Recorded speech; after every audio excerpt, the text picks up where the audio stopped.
একটাও রোহিঙ্গা এবং বাংলাদেশের মুসলমানের নাম থাকবে না। আমাদের এখানেও সব মুসলমান গ্রামে বাংলাদেশের মেয়েদের ফেসবুকে এই 5-6 বছরের মধ্যে পটিয়ে নিয়েছে, বিয়ে করিয়েছে, করে ফলস আধারে পিক করে দিয়েছে।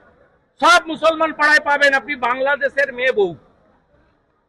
বাংলাদেশের মুসলমান মেয়েদেরকে এনে বিয়ে করেছে ফেসবুকে পটিয়ে। কেউ ভিসা করে এসছে আর ফিরে যায়নি, আর অনেকেই ভিসা না করে মমতার দয় বেড়া নেই খোলা 540 কিলোমিটার ঢোকাচ্ছে, শেষ করে দিচ্ছে। বিহারে যদি 50 লাখ বাদ যায়, এখানে 1,25,00,000 বাংলাদেশি মুসলমান আর রোহিঙ্গা বাদ যাবে।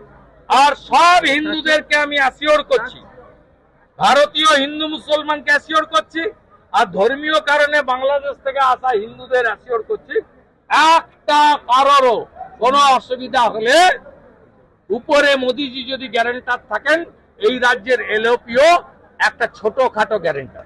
রোহিঙ্গা এবং বাংলাদেশের মুসলমান থাকা উচিত কি নেই আপনি বলুন। আপনি যদি ট্রু ভারতীয় হন, কার্গিল বিজয় দিবসে দাঁড়িয়ে বলুন এই অনুপ্রবেশকারীদের থাকা উচিত কি উচিত। ভারতীয় মুসলমানদের, পশ্চিমবঙ্গের মুসলমানদের এই ইস্যুতে ইলেকশন কমিশনকে সহযোগিতা করা উচিত। আপনারা অনেকেই কান দিয়ে দেখেন, আর সেকুলারিজমের নামে আপনারা পশ্চিমবঙ্গের সর্বনাশ করে দিয়েছেন। অলরেডি 1-1.5 কোটি লোককে ঢুকিয়ে দিয়েছেন, যারা আমাদের জমি নিচ্ছে, রেশন নিচ্ছে, ভোট নিচ্ছে, সব নিয়ে নিচ্ছে আমাদের। এবং এরা কারা? এরা রোহিঙ্গা আর বাংলাদেশি মুসলমান। আর বাংলাদেশের যে হিন্দুরা হিন্দুস্থানে এসেছে শুধুমাত্র ধর্মীয় কারণে, তার মধ্যে আমার মা আছে, 60 সালে এসেছে শুধু হিন্দু বলে। আমার মায়ের পিতৃদেব টিচার ছিল, মাখনলাল ভট্টাচার্য, বরিশাল।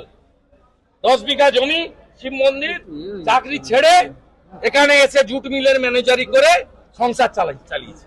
আমি 15ই আগস্টের পরে এই কন্যা সুরক্ষার মতো রাস্তায় নামবো, রোহিঙ্গা মুক্ত, বাংলাদেশি মুসলমান অনুপ্রবেশ মুক্ত।